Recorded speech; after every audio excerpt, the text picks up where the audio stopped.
Okay, so I know last time we talked, we discussed my not having a red shirt. But I Mm. do want to announce that over the past 2 weeks, I have since thrifted a red shirt, and not just any red shirt, but a Ferrari red shirt with Where the a hell old did you find that? with an old sponsor from God knows how long ago. Um, yeah, What? so The damn music. God.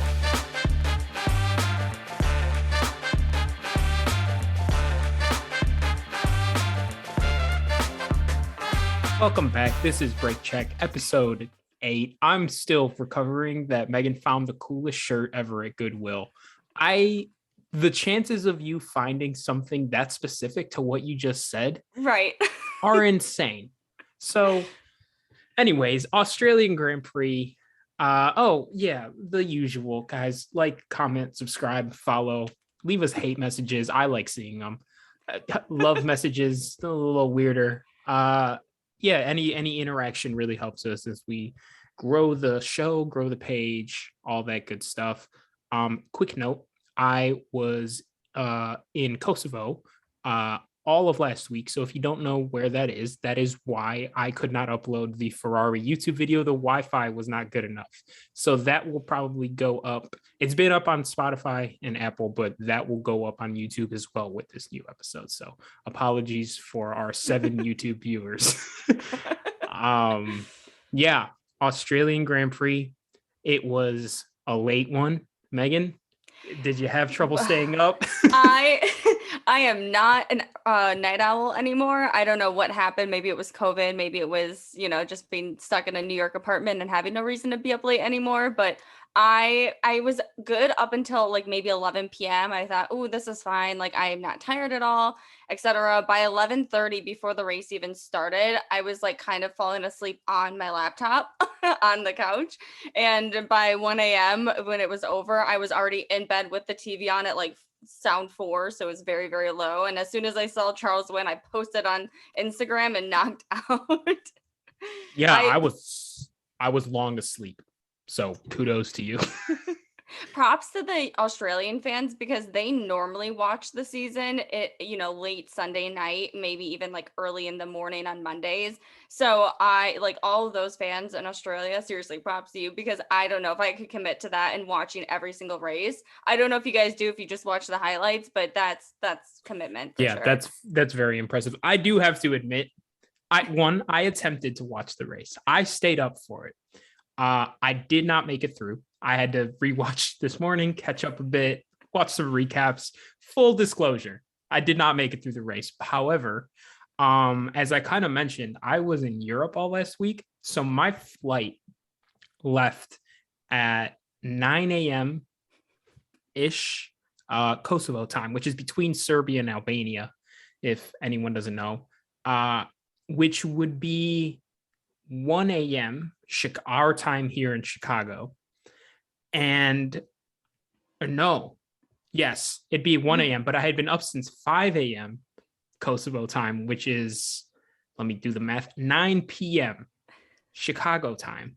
So I get on a plane on a connecting flight to Turkey. And then once I'm in Turkey, I get on my plane because I had an 11 and a half hour flight home. And I get on the plane, I sit down and I fall asleep. I open my eyes and we haven't taken off. And it's been 2 hours for something happened that they went through all of the overhead luggage and made sure it was assigned like I had a person. They were like looking for something specific that they had to go through all the luggage. So that took us 2 hours. I sat on the plane for 2 hours before we took off. Then we took off. I had an 11-hour flight, got to Chicago. The immigration customs line took me 2 hours and 15 minutes to get through. And I finally got home at 9 p.m., which was 24 hours after I had woken up that day, like a full 24. And then I had to wait 3 more hours for the race to start, which, hear me out, I made it. I did it. I took the longest shower ever just to keep myself awake for like 45 minutes. Made it to the start of the race, lap 7. My dad calls it quits. He's like, I can't do this. Like, I'll watch it in the morning. And I was like, all right, yeah. I'm just gonna stay up and watch it. Hands me the controller. He goes and locks the front and back doors. And in the like 37 seconds that took, I just fell asleep just sitting up. So then I was like, no, I need to go upstairs. So I pull up the race on my phone and I was like, I'll watch it in bed while I lay down. I did not last a full lap. I just fell asleep. And I woke up at like 9 a.m. today. Just confused where I was, confused what time it was. I was really hungry. I had no idea who won. I looked it up. It was Charles won. Uh, but yeah, so that was tough. I think I would have made it because I do kind of stay up a little bit later on the weekends. I would have made it had I not had my extenuating circumstances, but never want to do that again.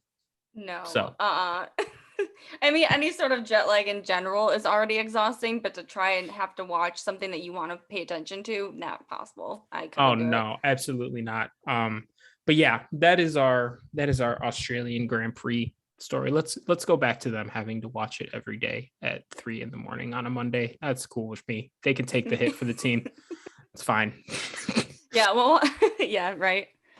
We also want to say welcome back to Seb. He was out the first 2 weekends with COVID, and what a weekend he had. I feel so bad for him. I'm glad he has another weekend off between the crash, the $5,000 fine for driving the scooter during FP1, and then not being able to drive in FP2, and then having issues in FP3, and then qualifying, and then not even being able to finish the race because he spun out sometime during the race and ultimately was out of the race. I mean, he had quite the weekend. Welcome You back want for to sure. Do you want to hear my Seb tinfoil hat conspiracy theory? Yes. I think he was cleared of COVID the second race he missed. I think he just didn't want to go to Saudi Arabia.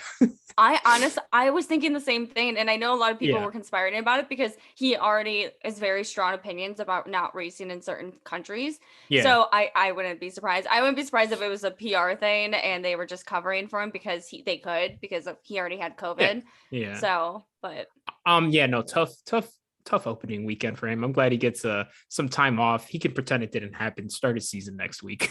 I know. I really hope Aston Martin can give him a better car the remainder of the season, and he at least has some opportunity for points this year. Because to be honest, I don't see him coming back after this year if it doesn't improve unless he finds a different team to go to. I don't want him to retire. I don't think it's his time to retire yet, but I wouldn't be surprised if that's the case after this year, given the start he's already had.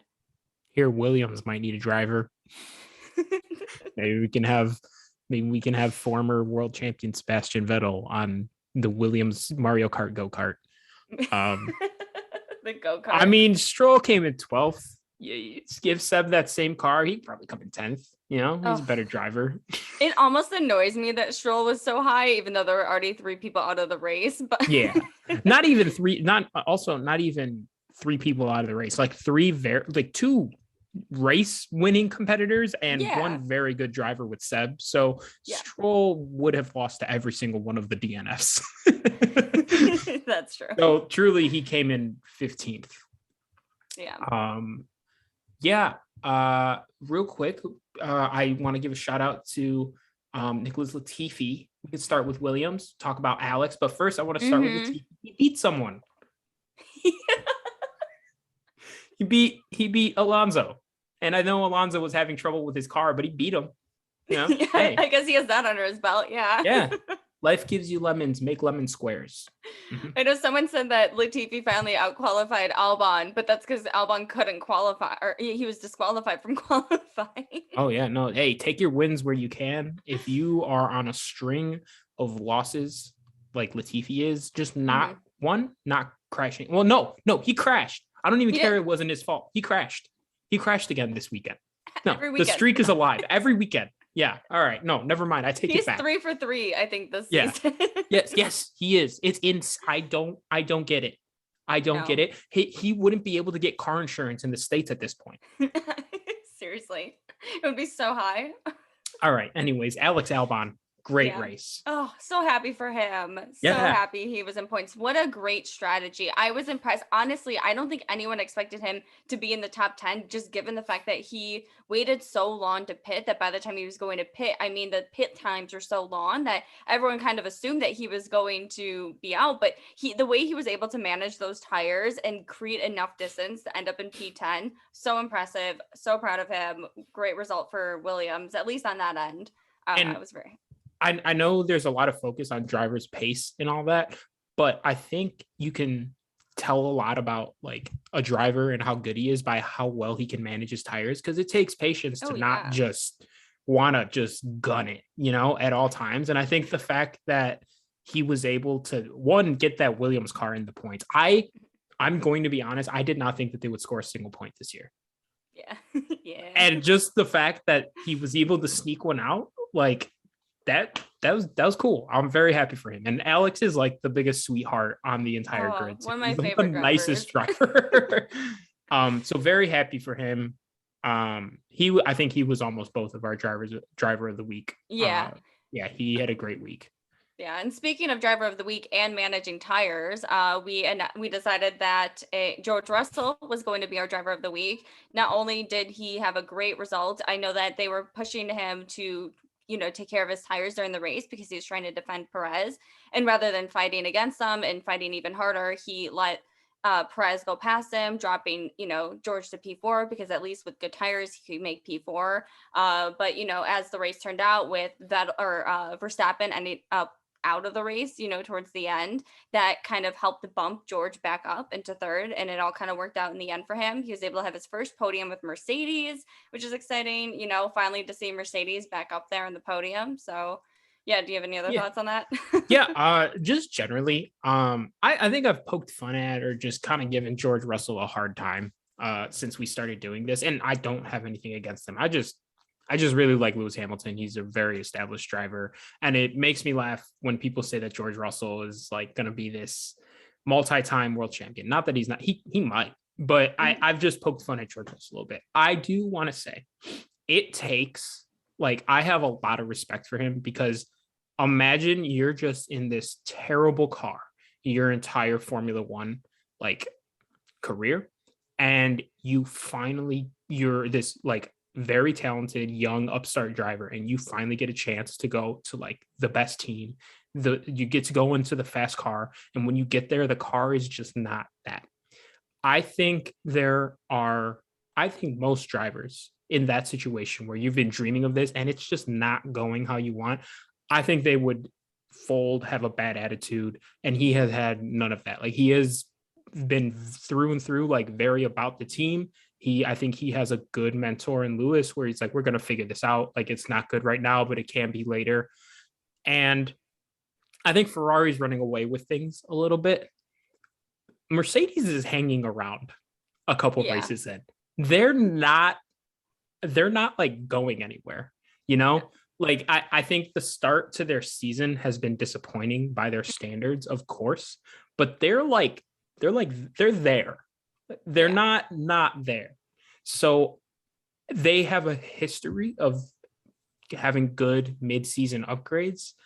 And George and Lewis, besides for that one race, and even then he was still driving well. They've been driving very well given the car they have. And if that car if that team puts it together, curious to see how the rest of the season goes.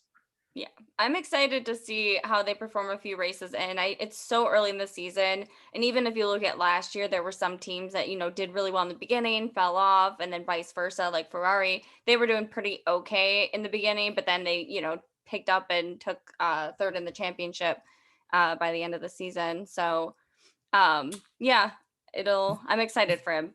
They're lingering, both of them. They're lingering. George and Lewis. I don't know if you've heard Norris's interviews lately. I wouldn't say they're super negative, but he's being very realistic with the fact that he's like, yeah, we'll probably be in the back, with Mercedes. He knows that Mercedes and McLaren are two teams that whatever their strategy was for developing this new car isn't up to par with the teams like Red Bull and Ferrari, whatever they did, whatever different car kind of that design that they did is Yeah. obviously working a bit better for this new, season era of Formula Right. One. So it'll be interesting to see how quickly Mercedes and McLaren kind of make their adjustments and for the rest of the season and how they end up. Yeah, I agree. I think we talked a bit about like who's going to be the best of the rest, and maybe Alpine, maybe Haas, Oh yeah, maybe Alpine's doing well. I still think it's going to be Mercedes. Yeah. And if they figure it out even a little bit, I think they might come in second. Yeah. So, I mean, you yeah. see Red Bull, they keep having engine issues. This is the second engine issue that Yeah. Verstappen has had, and there's only been 3 races. And this is a good point. I don't know if you saw George Russell and Christian Horner take a couple jabs at each other. Yes. Yep. So that begs the question, what would you rather have to do? Fix a fast car or make a slow car faster? I'd rather fix a fast car, to be honest. Yeah. Yeah. Are you the opposite? If Lewis Hamilton is my driver, I'd rather make a slow car faster. Yeah. Yeah. If anyone else is my driver, yeah, probably fix a fast car. Yeah. Yeah, that's a good point too. I guess it depends on who you have behind the wheel. Also, just before we move on from Mercedes, we were joking around about this. We blinked and Lewis was in third. I was so confused. Yeah, I don't really know so what happened was Sergio Perez got off the line really well, because I went back and watched it because I didn't understand how he got off the line really well, but he went outside and Max just like pushed him off the track and Lewis just squeezed right past. Now, Ferrari had a pretty interesting weekend. Unfortunately for Sainz, it was not, his race. He had issues starting the car at the, beginning of the race and dropped back. I think it was like 5 positions, which was insane. And even by the time he got to lap 2, he drove off into the grass and then was unable to start the. Yeah. Sainz is not going to be relegated to number 2 driver for the rest of his career.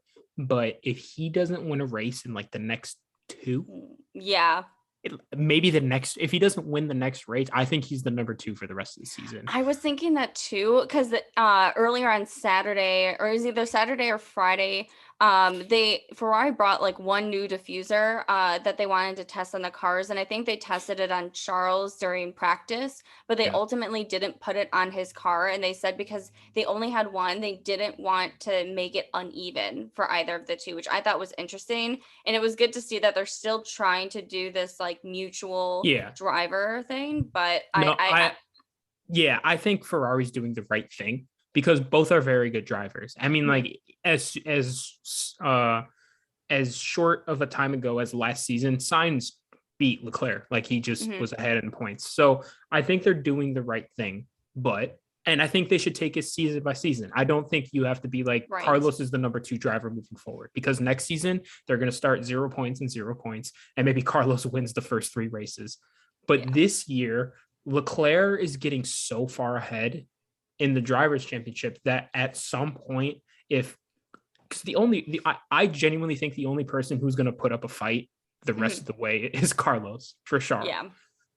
Max is having consistency problems with his car. If his car finishes, I mean, he'll be there. But I think they're going to hit a certain point where if Charles is up 85 points, I mean, come on, guys. Like one of these guys is like one of them is obviously is the better driver this year. Tough weekend for Carlos. Very straightforward race for Charles. Led every single lap, fastest lap. Grand Slam. Grand Slam. And I think I saw a stat that every single driver the last 11 drivers to get Grand Slams have all won the World Driver Championship that year. Ooh, that's an interesting statistic. It's either the last 11 or in the last 11 years, but either way, it holds. The last X amount of drivers to win a race with a Grand Slam, which is very convincing. They've all won the World Driver Championship. Okay, yeah, that's really cool. Okay. So I think Charles is the clear number 1 on the grid right now. I think he's got the fastest car. I think he's driving the best. I really think, you know what? I won't say Carlos is the only one who's going to push him. We could talk about Red Bull. Max obviously didn't finish the race. Yeah. Sergio Perez is going to win a race soon. Oh, he has to. He has to. He is driving like exceptionally well. I'm so impressed. I did not expect that for him this year. He came in second yesterday. He has been there every single race. He obviously qualified on pole last week and would have been there to win the race had some unfortunate I almost swore had freaking Nicholas Latifi not crashed. He might have won the race. Brutal. I think my hot take, I think Checo is going to win a race before Carlos. Yeah, that's a good take, honestly. And in the same way that I think Carlos needs to win a race, like in the next two, I think Checo is going to win a race in the next 2 or 3. He's been very consistent. Yeah. I don't know what he's doing that Max isn't in his car. Yeah. I don't know. That's good to look at, though. To be fair, Max pushes his car, and Checo is talk about king of tire management. It's been him his whole career. Yeah. He's never really been the fastest driver his whole career. No. Like, he just is really good at managing his car and his tires. I'm very impressed with his season so far. Yeah, and if he keeps performing this well, I wouldn't be surprised if they re-sign him for another season or 2. And if that's the case, I could see Pierre anywhere else next year. I think Pierre was gonna get the next Red Bull seat, but I think this year Sergio is showing that he still kind of has a couple years left in the tank. Yeah, and I mean, Pierre's a young, talented driver. Not that Sergio isn't. But you know what you're getting from him already. He's older. He's consistent. Pierre's going to get there and be like, well, I want to be better than Max. Right. Where Sergio's there right now and is like, I'm going to drive as well as I can and help Max as much as I can. He knows what he's there for. Yeah, Sergio isn't there, winning a world championship for Red Bull, but that's what Pierre wants. And I think Pierre deserves that opportunity with a different team to try to win the championship without that pressure from Red Bull and then not have to worry about being a second seat driver. I think what's going to happen is I think Pierre is going to go to Mercedes and we're going to get a mad George Russell, Pierre Gasly rivalry, like a crazy one. Oh, yeah. It's going to be like Nico Rosberg and Lewis Hamilton at Mercedes, but it's going to be the new era. Oh, yeah. No, I think that would be really cool. But yeah, Sergio Perez, great race. I know he was a little upset. He was off pace from Shaw, but like, who isn't right now? Yeah. I think it's cute that he's always so upset when Max doesn't finish the race. I know. They're such good teammates. Yeah. I really like those two together. I also, speaking of teammates, Alonso and Ocon had an interview right before the race, or maybe it was probably recorded earlier, but they were talking about their kind of like battle in Saudi Arabia, or was it Saudi Arabia? It might have been, it was whatever the second race was. I can't remember. Yeah, Saudi Arabia. But they're talking about that battle and they were kind of just joking, laughing about it. And she's like, yeah, it seems like people took that really seriously, that they were competing, whatever. And Alonso's like, yeah, no, like we were, we're trying to test these cars to see how they compete, how well they can follow the other car and take, go over. So it was interesting to hear them talk about it and just, the amount of respect that they have for one another. I do think that, later on in the season, they'll probably be a bit more feisty, but they really do support one another and, kind of treat each other equally on the track, which is always cool to see. Yeah, honestly, the driver pairings this year so far, that none of them seemed, I know we're only a little bit in, none of them seem to not get along. You know? Stroll and I don't know who Stroll gets along with though. I really don't know who he's friends with on the track. I don't really see him with the other guys. No.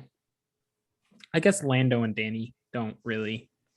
But they're so different people. I mean, they're not only a decade age difference, but I mean, Lando's like a gamer kind of guy, that's he plays video games and stuff with his friends off season, and then Daniel's more of like traveling adventure wine, he's got his $900 Yeah. wine bottle.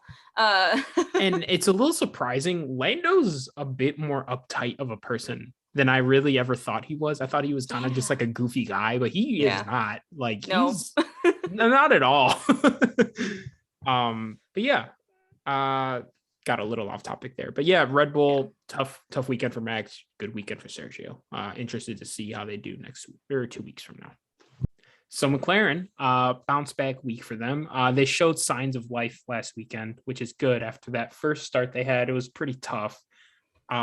It's good to see. I think we talked about them possibly using that first race as just extended testing, and Mhm. it does seem like that's the case, and it does seem like it has paid off. Fifth and sixth for Lando and Danny. Mhm. Uh, really happy to see Daniel do decent, get in the points at his home Finish race. the race, yeah. Yeah, yeah. They finished like right after each other. I think like they were, I think Pretty it says here close. just 4/10 of a second off from each other. So Yeah. both ran a pretty similar, pretty good race, Mhm. pretty consistent. Yeah, interesting to see them back on track because I started to write them off a little bit, especially Daniel. Um, Yeah. Yeah. yeah, I mean, what do you see moving forward?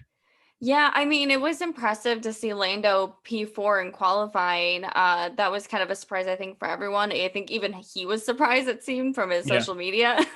But I don't think it'll be consistent. I see them maybe fifth or sixth in the championship, may versus like seventh or Yeah, which something. is Like, makes a which is difference. fine. It's Yeah, fine. yeah, I mean, it's fine. I would like to see Daniel do a bit better the remainder of the season because, like we talked about before, I don't think he has another year in the sport if he doesn't. And it sounds like he wants to retire with McLaren. So we'll see what happens. It's hard because you can't really blame him for the whole shebang because the car hasn't, they've been pretty consistent, Lando and Daniel, like neck and neck for the season. And it's only been 3 races. But yeah, we'll see. I don't remember where they go next. Kind of blanking on that, but Daniel, I hear Williams will need a driver next year. Just throwing it out there. Stroll well, too. Anyways, yeah, no, I don't think they'll be the most consistent team this year, but it is nice to see them. One, mhm. I think it's not been all Daniel's fault, and I think he's gotten a bit of a unfair shake. Yeah, He when the cars like don't shit themselves, sorry, when the cars don't crap themselves, he finishes right next to Lando every single time. yeah, He's not like some inferior driver. I think just everything's just kind of piled on and he's the older driver on his way out and yeah. that's just kind of how it goes. Do either of them win a race this year? I think Lando will be on podium maybe once this year. Um, do I see either of them winning? I don't think so. Unless it's like because Daniel always he'll have like a lot of average races and then he'll win one. That's how it was when he was at Renault. It's how it Yeah. was in McLaren last year. So there could be some shot in the dark Hail Mary win for him maybe later this Yeah. season after the summer break. But After like a yellow flag and some weird pitting, he's just in first with 10 laps left. I also would love to see Lando have his first win after Sochi last year, but I could see him on podium for sure, maybe once or twice, but I don't expect a win. Yeah, I don't think Lando will get his first win this year. Maybe next year. Maybe next year. He's got a few years with them. He signed that big contract, so Yeah, yeah, yeah. It would be nice to see Daniel get one more win before he retires, but you know how it goes. So yeah, yeah, keep our fingers crossed for them. They're doing a lot better. yeah. Interested to see how they do next race. Talk about Alfa Romeo, Bottas, eighth Mhm. place. I think he's just gonna be sixth to eighth every single race Oh this yeah, season. he's just gonna be consistently. I Yeah, feel bad though. He broke his streak of it was like 103 consecutive qualifying Q3s that he had, yeah. and it ended unfortunately this weekend. So, but I mean, He, he's been doing way better in this Alfa yeah, yeah, Romeo yeah, than I yeah. expected. He's so consistent. If that team has to like, they have to be happy knowing that if they make the car faster the next couple of years, he will just like they won't make a better car and their drivers will kind of ruin the progress. Like you make that car faster, Bottas is just going to keep moving up with it. And I mean, Zoe has had a really good debut season as well. I mean, he came 11th, like that's pretty good for a rookie, especially. Yeah, I actually Alfa Romeo has kind of turned into one of my favorite teams. I'm really liking what they're doing. It'd be nice to see them get better over the next couple of years. And I mean, Bottas isn't that old. There was like, I don't know if you saw him and Lewis joking around, how Lewis said he's happy to have a younger teammate because Valtteri was just so old, and Valtteri was like, dude, I'm younger than you. Which, I mean, Lewis Hamilton's got to be the youngest looking 37-year-old I've ever seen. Not that that's like old, but he looks great. Yeah. I know. I know sometimes you forget he's not 28 still. So right. Yeah, like he's definitely an elder statesman of the sport. I think, I mean, honestly, only Alonso and is Alonso the only driver who's older than him? He might be. Oh, I think Sergio Perez too. Sergio's up there, and then Daniel's 32, I think. So there's only a few drivers in the 30s, and then Alonso's the only 41 or 42-year-old left. So yeah, just interesting to think about. But yeah, a decent weekend for Alfa Romeo. I would like to see Bottas get a podium this year. I think that's an attainable goal. Yeah, I think that's a reasonable thing for him to try and do. Yeah, and it's also nice to see, a lot of people have this notion that drivers for Mercedes, like they're only good drivers because they're driving for Mercedes. So it's cool to see Bottas come out of Mercedes into a car that people didn't necessarily expect to be that great, and he's knocking it out of the park. I mean, he couldn't have had a better start to his season. So it's exciting too to just see like, yeah, no, you still got it. You're still fully capable of competing with them. So no, definitely, absolutely. Talk about AlphaTauri. Gasly came in 9th. How did Yuki do? Yuki, I don't remember how he did. I do remember, the only thing I remember from Yuki this race is pretty much brake checking Mick when they were restarting under the safety lap and the safety car was leaving. And I know they were investigating it. I don't know if they came to any conclusion. I haven't been able to look yet, but I know they were investigating Yuki for that because he was, you're speeding up to like warm up the tires and stuff. Right. And he went fast. So then, Mick is doing the same. And then he pretty much slammed on his brakes, which caused Mick to, swerve off to the side. And I don't remember if they made contact. It kind of sounded like they hit each other, but nothing really happened. Okay. So, and then same, speaking of Mick real quick, I was kind of shocked too to see this season. This race. I don't think he had the best race. Magnussen passed him or not lapped him, but passed him after coming out of the pits, and didn't seem to be that defensive this weekend. So yeah. Is Haas just a good story, like a little feel good story? I don't know. Like, is that all they're gonna really be this year? I think it was just I want to say it was like, oh, it's just the track. It was new, they made some adjustments. It was a weird weekend. Maybe they were tired. I don't know. I'm kind of hoping that it wasn't just like, they had 2 great weekends in the beginning of the season and then we never see them again sort of thing. I do think they'll be competing again a little bit more in some of the other tracks. Maybe it's just their car does better in some tracks more than others.